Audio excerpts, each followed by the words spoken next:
going to jump into today's topic now. We are. All right. We're gonna bring up Dr. David Saadat, who is a plastic surgeon out of Beverly Hills. Hello, Dr. Saadat. Hi. You're good. Good to see you. All right. Good to see you. So we want to talk tonight, just very casually, about cadaver courses, and what our students strive, what they come in kind of to learn. What should their mindset be? And we kind of want to go into the back of how these courses are put together. What are they all about? How do we get specimens? There's all kinds of things that people are unaware of. So. I think first off is, you've done a bunch of cadaver courses. We've done a bunch of cadaver courses. What are the big things that you think students coming into a cadaver course, like a mindset? Why should they be doing cadaver course? And when they're ready to do it, how should they prepare their mind? Because it is something unique. It's very different. I think in medical school, we're forced to do a cadaver. Yeah. You go in first day of medical school, and here's the body, and you have to dissect it and find all these things. For this, it's different because it's something that you have to strive and want to educate yourself and elevate your understanding of anatomy. So what do you tell students, or what have you experienced just from all the cadaver courses that you feel the people who get the most benefit versus those that don't get benefit and feel that they really didn't get as much out of it? What do you think is the difference between their mindsets? It's an interesting question, because obviously it's a very awkward thing to do. And to begin with, it's absolutely incredible that these people donate their bodies for us to actually learn. I mean, how generous are they that after they pass, they donate their body for us to come work on it, dissect it. And the goal is only one thing, and the goal is so we can make the lives of the live humans better.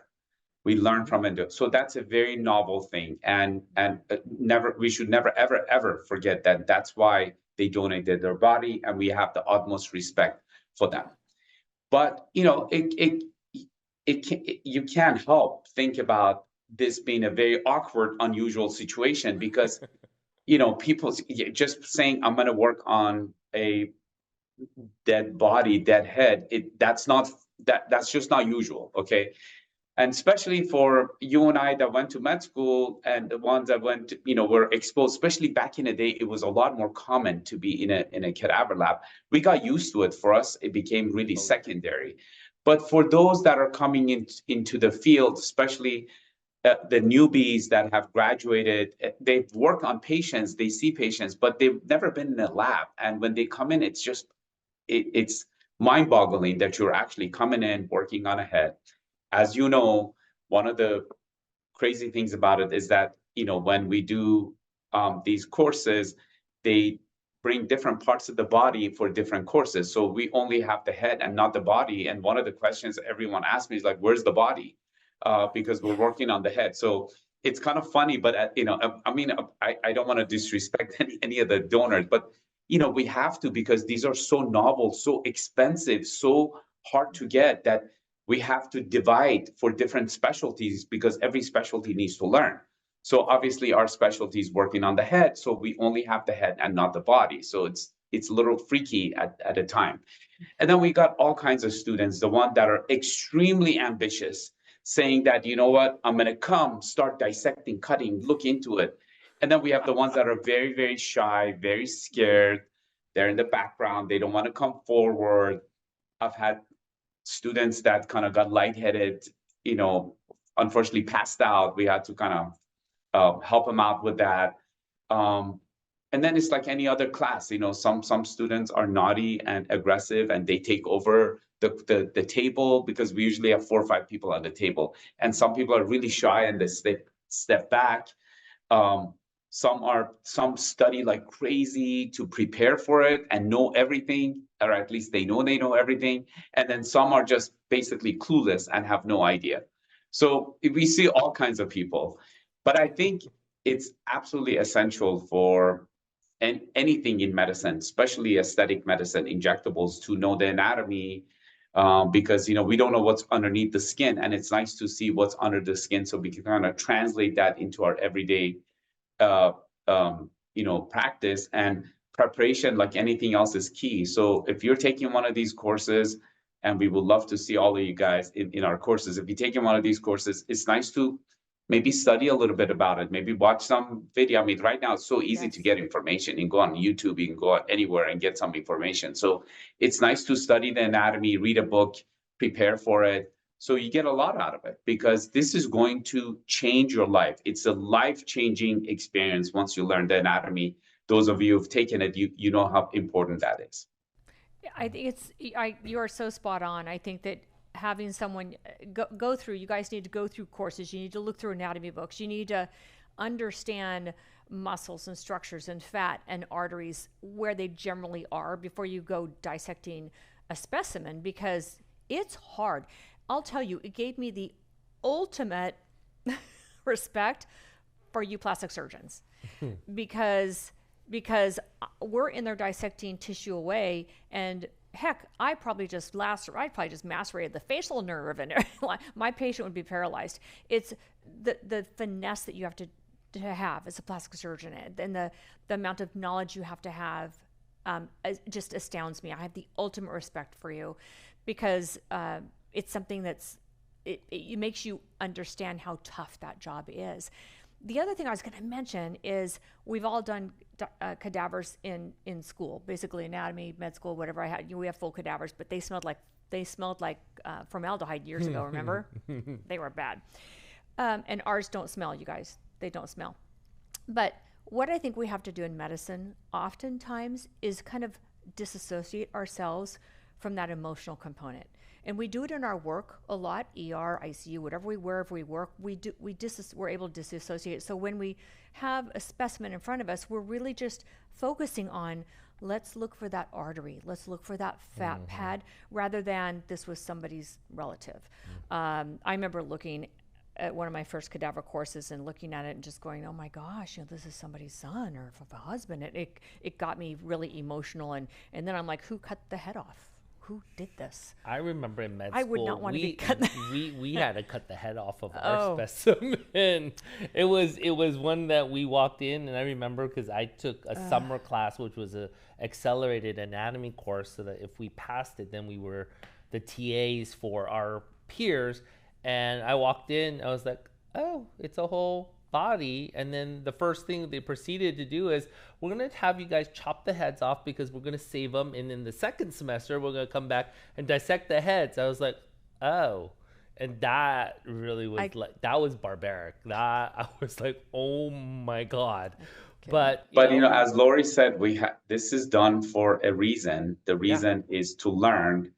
And one of the biggest assets and skills to learn in medicine is to also look at science, not so much emotionally, be able to kind of dissociate yourself from the patient's emotions. Of course, you have to care about them, but at the same time, you have to be objective. And in order to be objective, you want to go back to science and knowledge, and not focus on emotional, because you don't want to make an emotional decision.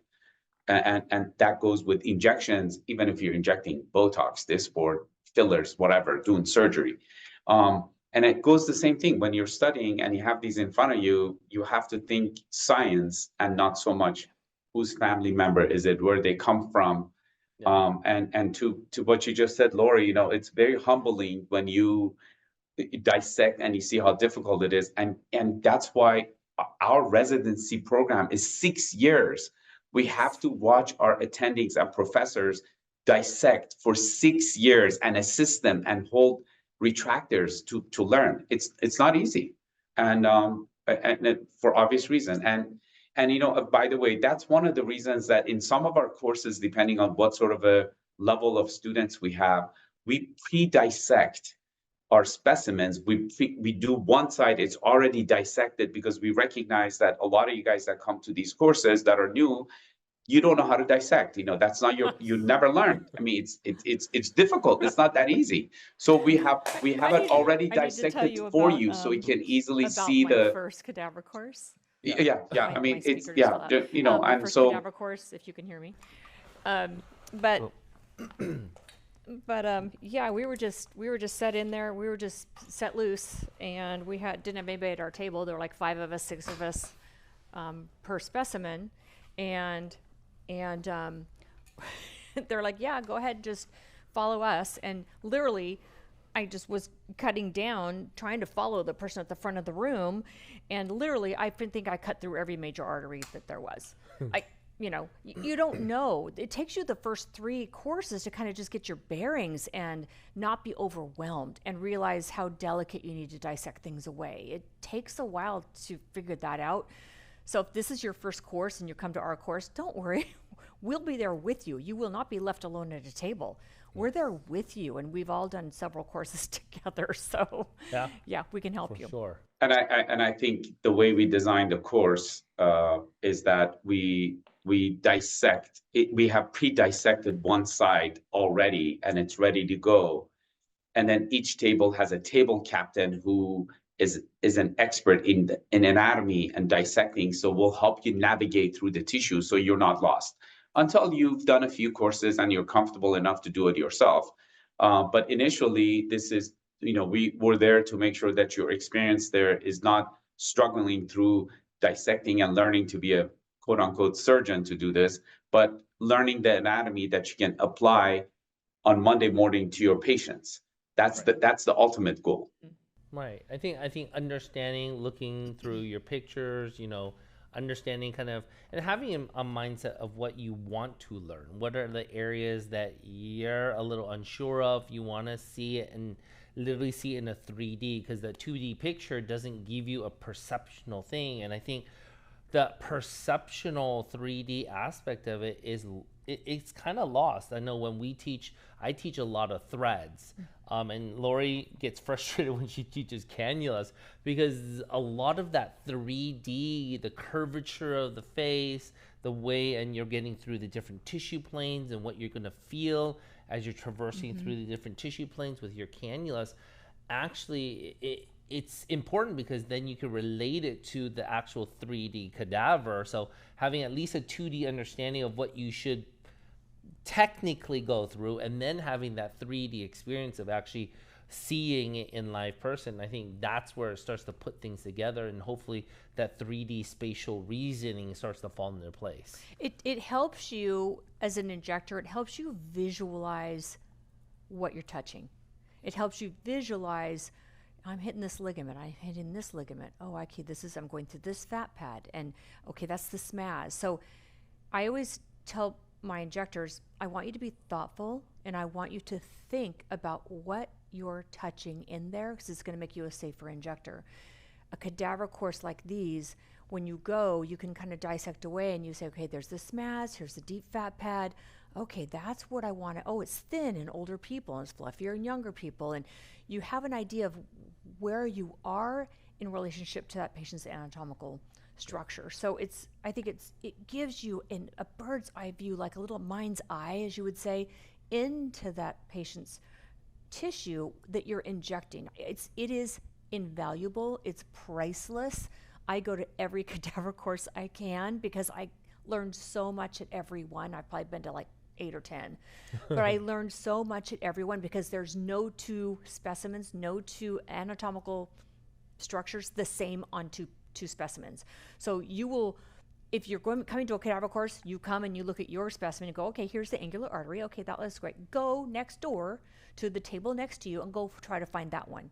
It's going to be in a different space. It's going to be smaller, bigger. It's not going to be the same on any 2 specimens. So that's what's really interesting, is it gives you respect for the variability of anatomy, and you bring that into your treatments and understand that there's nothing where it's supposed to be. Yeah. It really isn't. And you know what we do it's fun, but at the same time it's done for a reason, is that, in a live patient, you're always scared of injuring something, right? If you're doing under eyes, oh my God, am I going to get into the eyeball? If you're doing the nose, side of the nose, periform space, am I going to get into the nose? Am I going to get into the mouth? Well, guess what? During the cadaver course, you are going to get into the eye, and I'm going to make you get into the eye just to see how it feels. because, you know, this is the time to make a mistake and learn. So we actually have, you know, students intentionally get inside the nose, get in the mouth, get in the, you know, orbit, and see what happens when your filler or your needle or cannula goes in the wrong place. That's the only way you know. Yeah. So it's kind of, I mean, and you got to see the students' faces. I'm like, okay, just poke, push, go inside the eye, and they're like, no, no, no, I'm not doing it. I'm like, listen, this is the time to practice. Push it, and you know, so it's good to know. It's good to see. Yeah. It is. It is. I remember in one of the cadaver courses, I think Codafano was saying to kind of run the cannula alongside, you know, the forehead, and it goes right straight into between layers 4 and 5 in the tissue in the temple. And I'm like, oh, that sounds good. So I did that on my cadaver. I dissected away. I'm down on the bone. I'm like, I'm never doing this. Not a real person, because I was just like, nope, it didn't go where I wanted it to go. But yeah, you learn on them, and you make a mistake, and you're not going to make anybody go blind. So it's, And you know, it's a very, very humbling experience there, because just like myself, I'm like, oh yeah, I know how to be on the bone, and I know where the smaz is, because, you know, obviously when we're injecting, you're going through the skin, you can't see anything else, right? Your needle is blindly finding its space. And so that's why we have people inject dyed fillers, and we say, okay, go on the bone and inject on the bone. They're like, yeah, I'm on the bone. Okay, you're right, you're on the bone, no problem. And then we cut down. I'm like, nope, you're in the muscle, you weren't on the bone. And I still do that. It's a very humbling experience. So that's another thing to learn, is that, you know, sometimes it's good to practice on a specimen like this, just so you get a better feeling of what bone feels like, what muscle feels like, what fat feels like, you know, the tactile feeling that you can get, even though it's not the same as a live patient, but it still makes a huge difference, because you get that tactile feedback of where you are. And then you can visualize it by cutting down and looking underneath the skin and see it.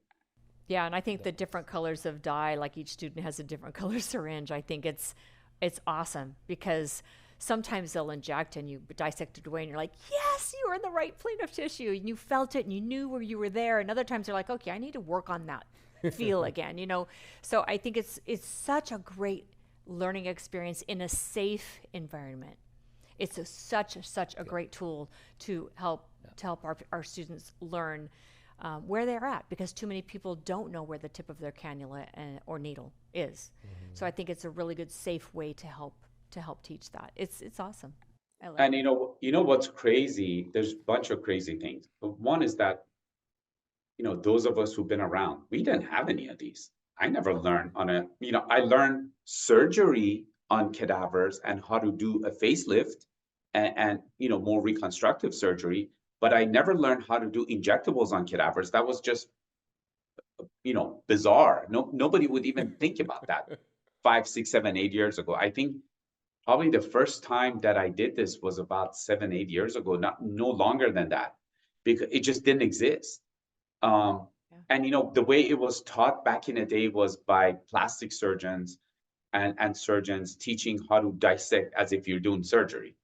It wasn't taught that let's look at the anatomy as if you're doing an injection, not as if you're doing surgery.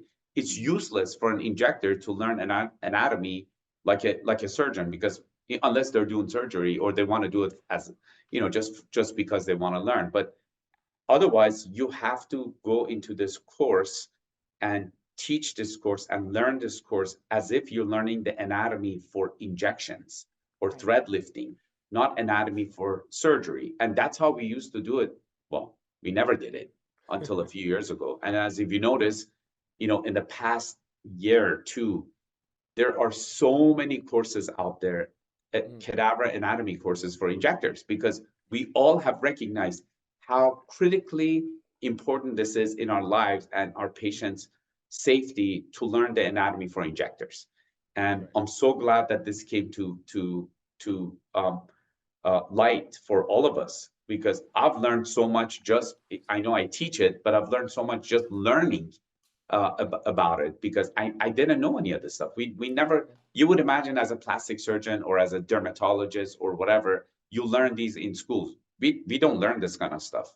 Just like you guys, we learn them like this. taking doing. courses like this, going to meetings, going to conferences, um, collaborating with each other. I learned from Lori and Gideon, and I'm sure hopefully they learned a couple of things from me. Not as much as I We learned from do. them, but Yes, we a do. couple of things from me. Just because we talk all the time and we compare notes. That's how we So learn, on man. on the course that's happening in September, what are the areas that we're gonna dissect out? Just people Everything. everything. I think it's going to be the entire face. Perfect. We're going to do temple, forehead, frown area, little bit of eyelids because we need to know what happens if we get into the eyelids. We're going to the mid face, infraorbital hollow, zygomatic arch, preauricular area, deep piriform space, nasolabial fold, nose, upper lip, lower lip, chin, jawline, even some, if we have some neck, we will do some platysma, and probably some of the submandibular glands. So everywhere as much as possible. The beauty of our course, as we did it last year, as you know, is that we have dedicated 2 days, not 1 day.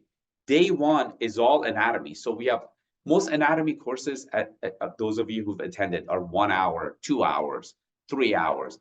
Ours is a full day, 8 hours. So it's intense and it's extremely comprehensive. I can't imagine it be any more comprehensive than this.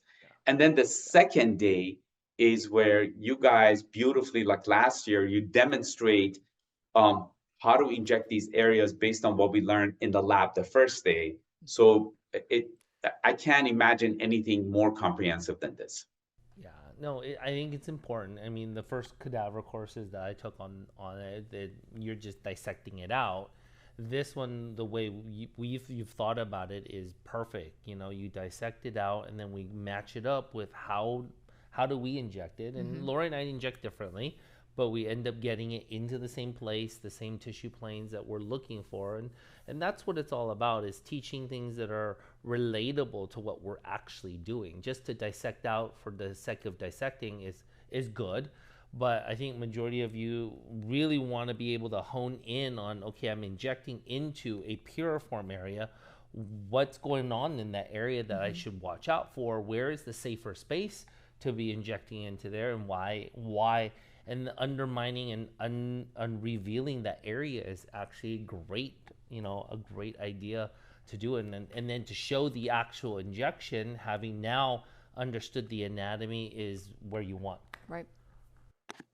Yeah, I know there's a lot of questions in the chat, and maybe we can bring those into our system. But We don't see them. You can read them because we don't see them on our yeah, side. I see them here. He's like, somebody was asking for injecting saline or gel. We're actually injecting both. So we use saline or water for our neurotoxin injection, just to go into the muscles, because we're going to talk about anatomy of the muscles as well as anatomy for fillers. So it's about fillers and neurotoxins.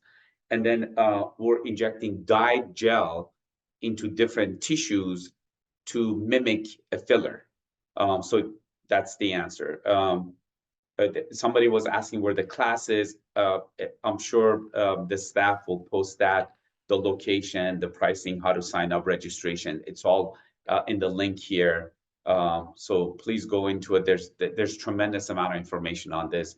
And we would love to see all of you guys. I'm just reading the questions. And then what process do cadavers go through to donate?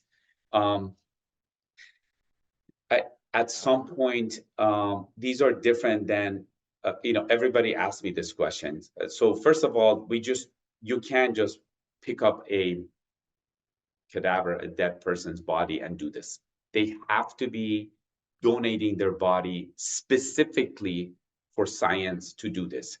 They're not donating body they're not organ donors. Organ donors are, because this always comes up, organ donors are the ones that they say, right before I die, if God forbid an accident or something, I would love to donate my kidney or my heart to someone else that can benefit from it, who's on the list for organ donation. That's different. This is for people that pass and they actually donate their body as a cadaver to be studied for science. So there's a huge process that they go through: consent forms, paperwork, contracts. And then once that's done, then they are given to a tissue bank that is specifically designed for training and teaching. And that tissue bank, based on who is giving the courses, who is teaching, it has to be the right training center, kind of like, Aesthetic Immersion, you guys, or my training center. It has to be the right person that they would contract with, and they deliver the specimens to us, prepared the way we want them to be prepared for the specific course. So for let's say filler injections, we make sure that the arteries are prepared and dyed in red. If they're doing orthopedic surgery, for example, on the arm, they work on the arm in a different way. As Lori was mentioning, the specimens can be fixed with formalin, formaldehyde, or they can be fresh. We call them fresh frozen, like the way we're using them. So when they're fresh frozen, they don't have that smell that we do. So the specimens are specifically prepared for the kind of course that we're having. And then they are delivered, signed by one of the course directors. So typically it's me or Lori or Gideon in this situation. Any of us can sign for this because we're the one that we ordered it. It's a very, very specific, it's like a contract that you have to sign for. So, and during that signature, we promise that we treat it with utmost respect. We only use them for science. We only use them for teaching purposes, and it's not used for any other purposes. That's why we're so strict about don't take photos, don't post it on social media, don't take videos, and make sure that everybody respects the donor and their family members for donating. And then once that's done, as soon as we're done, believe it or not, at 5 o'clock, let's say courses are done at 5:15, they're waiting at the door to collect the specimens and take them back to the tissue bank, where they dispose of the specimen based on the wishes of the person who donated or the family members, which is either they get buried or they get incinerated or whatever their wishes were based on the contract that they have. So it's a very, very strict, specific process. And the whole goal is the respect for the family and their wishes and the person who donated their body. Do you guys have anything else to add to that? That's one thing that people don't understand, that you can't take pictures of these specimens, because who knows if there's a relation out there somewhere, and you want to respect the donor, and you want to respect in every aspect the gift that donor has given us to be able to learn. So we don't allow photographs. We don't want any photos to go out on social media or on the web that would ever be able to identify someone. We try to sometimes suture the mouth closed so you can't even see the teeth, so that you can't identify from the teeth. So if the mouth happens to be closed, it's been pre-sutured closed. So I think it's really important. And the thing that I think was so neat when I learned about this was the company that we use for ours. Once we give the specimen back, I love that it goes back to them. They prepare it however their wishes were, but it goes back to the family if the family's involved, and they take care of their loved ones. So I just loved that we're allowed to have this gift and learn from it, but yet their loved ones have them back, and they can respect them how their wishes were. And I thought that was just really special. It's it's giving me goosebumps every time I think about this. It really, because they're giving us the biggest gift anybody can give, and we're so appreciative of that. By the way, the administrators put the link on for the course. It's September 21st, 22nd, done in Brea at Aesthetic Immersion. They're beautiful place. I was there, and we did a few dissections and our live webinar. So the place is absolutely beautifully set up for this. Again, it's a 2-day course. First day is cadaver anatomy for injectors, and the second day is live demonstration with a business track at the end. And it's not just me, Lori, and Gideon. We have other staff members and faculty members that are very seasoned and very experienced, that are there to make sure they hold your hand. this course is designed in a way that if you have just graduated, know nothing about anatomy, you will get so much out of it. And if you're very, very experienced, you're still going to get so much out of it. So it covers everything from A to Z for beginners to advanced. It talks about anatomy, the basics of anatomy. What is it? How do you inject? What are the basics of injection techniques? How to use cannula versus needle? What are the layers of the face? And most importantly, what are the watchouts, the arteries, the you know the scary parts, the risky parts? And of course, somebody was asking, then what after this? So, it's like anything else. You cannot master everything in one shot. So you take this course, and depending on what you need to learn, you then follow. So you could take other courses, you can do shadowing, hands-on, you can do more anatomy courses, or if you're good enough, you can go back and do it on your own.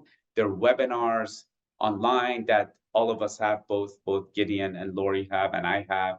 And we have private courses, we have group courses, we have shadowing situations. We have everything available to you to advance your techniques and skills, because ultimately we are in it to make sure that our patients do better.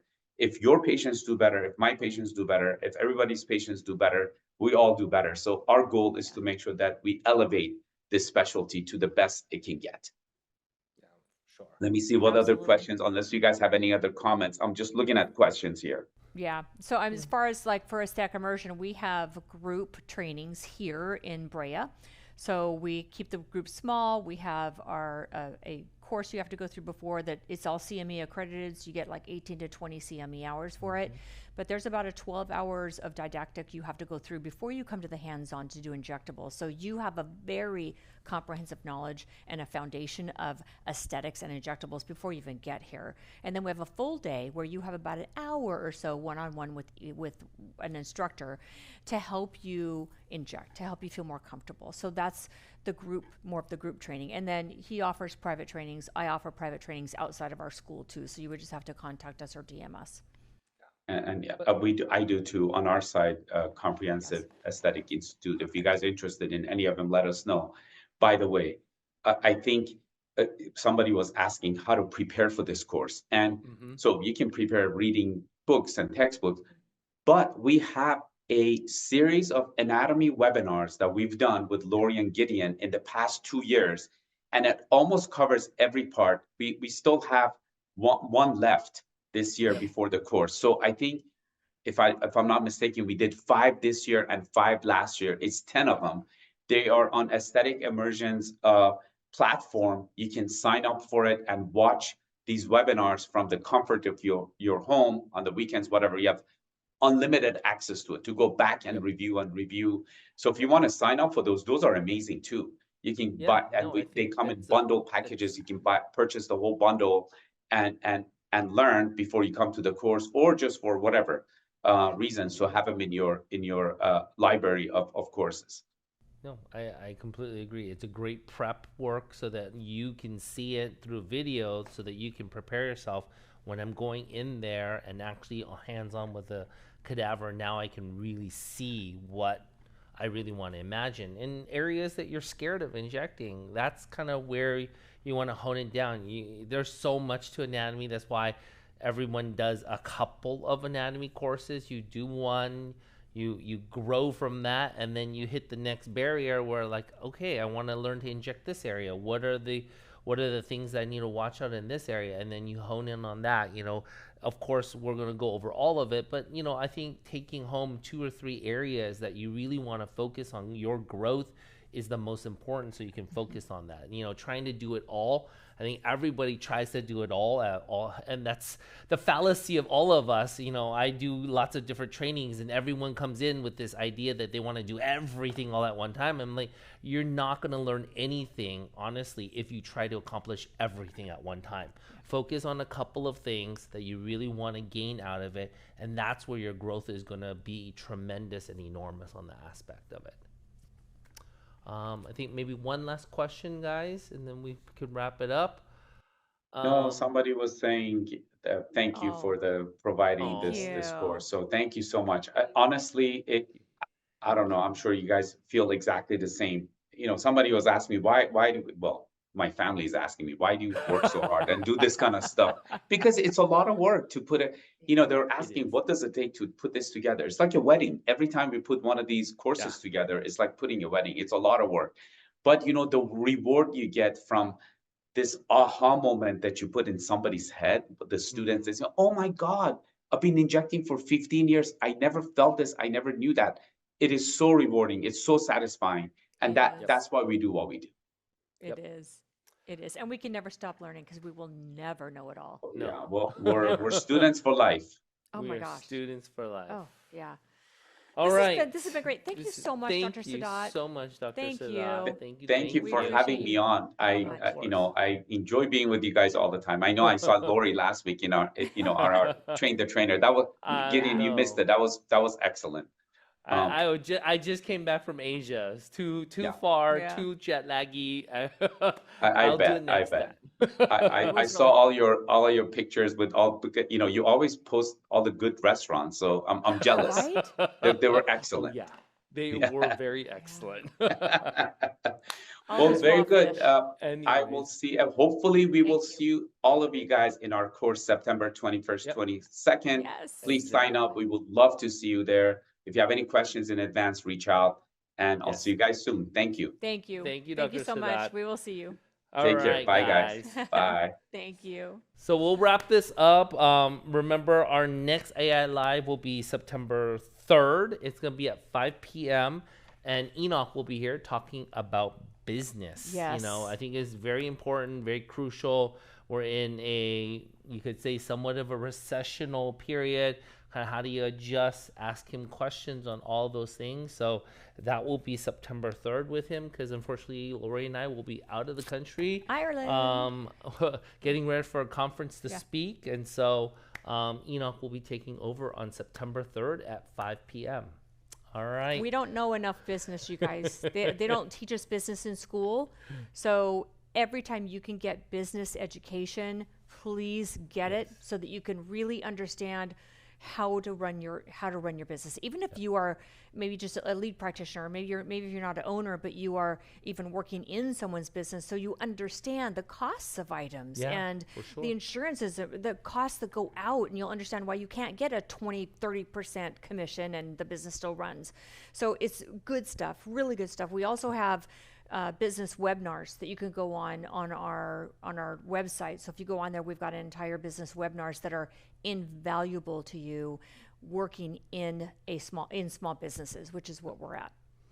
All right, guys. So we will see you back in October for our AI Live, back live with us. But don't negate September 3rd with Enoch. The AI Live will be at 5 p.m. Same time, same channel, and this all will go up on our Spotify and our Apple Podcasts. So if you want to re-listen to it, re-watch it, by all means, definitely do it. And if you have any questions, email us at learn@theaestheticimmersion.com, our website, www.theaestheticimmersion.com, or even DM one of us, DM her. DM him. DM her, or the Aesthetic Immersion on Instagram. We'll see you. We will see you in 2 months. We'll see you later. All right. Thanks for bye, joining. Guys.